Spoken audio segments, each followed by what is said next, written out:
ជាបឋមនាងខ្ញុំសូមគោរពជំរាបសួរលោកយាយលោកតាអំពូមីងហើយក៏សូមខន្តីអភ័យទោសរាល់កំហុសខុសឆ្គងដោយប្រការណាមួយសម្រាប់ថ្ងៃនេះផងដែរនាងខ្ញុំលើកយកធម៌សូត្រសម្រាប់សុំខមាទោសមករៀនសូត្រហើយនឹងថតចែកជូនពុកម៉ែបងប្អូនលោកតាយាយរៀនសូត្រជាមួយនាងខ្ញុំឧត្តមង្គកេណវន្តា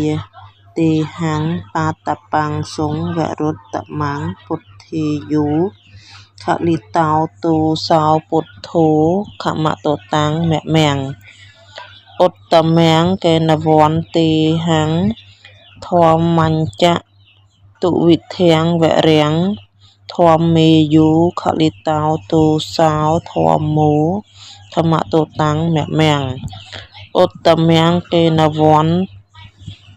តាហੰសង្ឃញ្ចទុវិធោតមੰ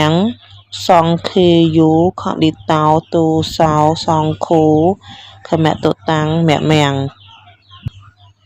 ចាហើយឥឡូវនេះសូមលោកយាយលោកតាពុកម៉ែបងប្អូនសូត្រជាមួយនឹងខ្ញុំទាំងអស់គ្នា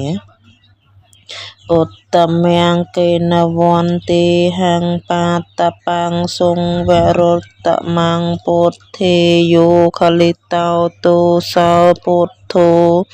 ខមតតាំងមមੰឧត្តមង្គកេណវន្តាហੰធម្មញ្ច